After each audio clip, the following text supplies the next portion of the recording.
मेरे प्यारे बच्चों, हम यहाँ पर बायोन्सी की बात कर रहे हैं, हम आर्किमिडीज प्रिंसिपल की बात कर रहे हैं और उससे रिलेटेड बड़ा इंटरेस्टिंग क्वेश्चन हमारी स्क्रीन पर है। क्वेश्चन में गिवन है अ ज्वेलर, क्वेश्चन में क्या गिवन है? अ jeweller claims that he sell ornament made of pure gold. He sells a crown of 9 Newton weight to a customer. In order to check the purity, the clever customer measure the weight of crown inside the water and find it is it to be 8 Newton wait. ठीक है, तो भैया उसने कहा कि नहीं ये pure gold का बना हुआ है और प्योर गोल्ड का है, तो 9 न्यूटन उसका वेट उसने मेजर करके दिया। पर एक कस्टमर जो था वो बड़ा दिमागदार था और उसने उस क्राउन का वेट मेजर किया वाटर के अंदर, वाटर में उसको डाला और फिर वेट मेजर किया और पता करा कि वो 8 न्यूटन आ रहा है।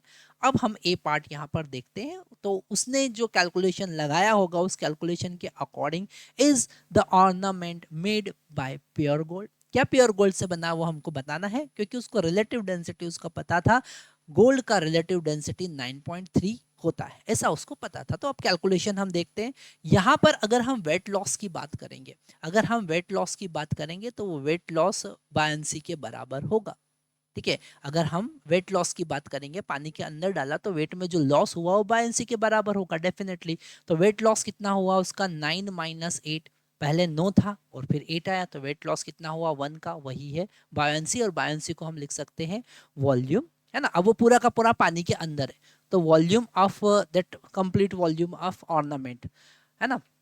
तो volume is equal to rho of water, जिसको हम 1 लिख सकते हैं या 1000 लिख सकते हैं। ठीक है, 1000 इंटू जी। ठीक है, तो यहाँ से हमको जी का वैल्यू हम यहाँ पर 10 ले लेते हैं, तो इंटू 10, तो v इज इक्वल टू मिला 10⁻⁻⁴ मीटर क्यूब। ठीक है, एसआई सिस्टम की हम बात कर रहे हैं, तो यहाँ पर उसका वॉल्यूम पता चल गया। अब यहाँ पर अगर हम मास देखें गोल्ड का, ठीक है, तो हमको पता है density of gold into volume. तो डेंसिटी ऑफ गोल्ड कितना है? 9.3 इंटू 10⁻³ करना पड़ेगा, क्योंकि ये रिलेटिव डेंसिटी है, वाटर के डेंसिटी का मल्टीप्लाई करना पड़ेगा। 10⁻³ का मल्टीप्लाई कर दिया इंटू वॉल्यूम 10⁻⁻⁴। ठीक है, तो यहाँ पर अगर हम देख रहे हैं तो हमारे पास में इंटू, ठीक है, अगर हमको वेट निकालना है तो ये एक्चुअल में हमारे पास में 9.3 इंटू 10⁻⁻1 kg आया है। और अगर हम वेट की बात करें, ठीक है, वेट ऑफ गोल्ड की अगर हम बात करें तो वो हो जाएगा 9.3 इंटू 10⁻⁻1 इंटू जी, जिसका वैल्यू 10 होगा। कैंसिल करेंगे तो हमको मिलेगा 9.3 न्यूटन। ठीक है, होना चाहिए 9.3 न्यूटन का, पर दिया है उसने 9 न्यूटन का, मतलब उसने कुछ गड़बड़ी की है ना। तो हम कहेंगे नहीं, it is not pure. Answer होगा नॉट प्योर, प्योर नहीं होगा। ठीक है, आगे देखते हैं B. In case of jeweller has mixed copper with the crown. उसने कहा कि भैया उसने गोल्ड के साथ में कॉपर भी मिक्स किया है, जिसका रिलेटिव डेंसिटी 8.9 है। तो दोनों का हमको मास फाइंड करके बताना है। तो इसके लिए हम नया स्क्रीन पे जाते हैं और फिर इस क्वेश्चन को सॉल्व करते हैं। तो अब हम यहाँ पर कुछ कंसिडरेशन लेते हैं कि चलो हमारे पास में वेट जो है, मास है गोल्ड का। ठीक है, मास of gold, mass of gold हमने लिया, मान लेते हैं m है। ठीक है, तो हमारे पास में गोल्ड कितना आया एक बार हम वो देख लेते हैं। और m गोल्ड है ना। अच्छा, यहाँ पर अगर हम मास देखें किसका, मास ऑफ क्राउन, क्राउन का मास देखें तो क्राउन का मास कितना होगा? क्राउन का मास होगा 9.0 न्यूटन। ठीक है, तो हमको उसको डिवाइड करना पड़ेगा 10 से, मतलब 0.9 kg, या फिर हम लिख सकते हैं 900 ग्राम। कितना लिख सकते हैं? 900 ग्राम का क्राउन है।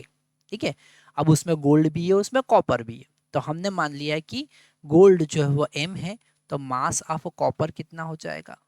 मास ऑफ कॉपर हो जाएगा बचा हुआ कॉपर, मतलब 900 माइनस m। ठीक है, 900 टोटल, उसका 900 ग्राम टोटल मास था। ठीक है, उसमें से m गोल्ड है और बचा हुआ कॉपर है। ठीक है, तो यहाँ पर अगर हम बात करते हैं अपथ्रस्ट फोर्स की, तो हम लिखेंगे volume of gold plus volume of copper. Okay, तो यहाँ पर volume of gold plus volume of copper into density of water into G, है ना। तो मास, ये तो बायंसी है, पर अगर हम इसी बायंसी के अकॉर्डिंग देखें तो लॉस ऑफ मास, ठीक है, या फिर हम इसमें जी का मल्टीप्लाई कर देंगे, चलो, तो that is equal to loss, और वो कितने के बराबर होगा, 900 minus 800 into density of water, okay, into G,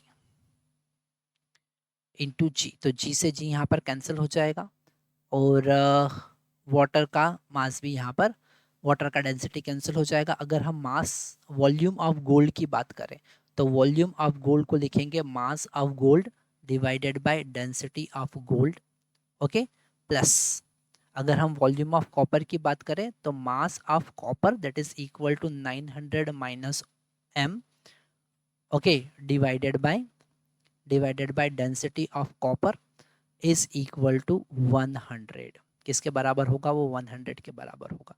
तो यहाँ पर m डिवाइडेड बाय हम लिखेंगे 9.3 प्लस लिखेंगे 900 minus m divided by 8.9 will be equal to 100। ठीक, इसे हम कैलकुलेट करेंगे और m का वैल्यू यहाँ पर फाइंड करेंगे। m का वैल्यू जब आप कैलकुलेट करेंगे, है ना, इसको डिवाइड कर सकते हैं, इसको यहाँ सेपरेट कर सकते हैं और ये बचा हुआ टर्म इधर ला सकते हैं। तो m divided by 9.3 minus m divided by 8.9 is equal to 100 minus 900 divided by 8.9। ठीक है, इसे सॉल्व करेंगे और m का वैल्यू हमारे पास में आने वाला है 232.5 ग्राम, 232.5 ग्राम।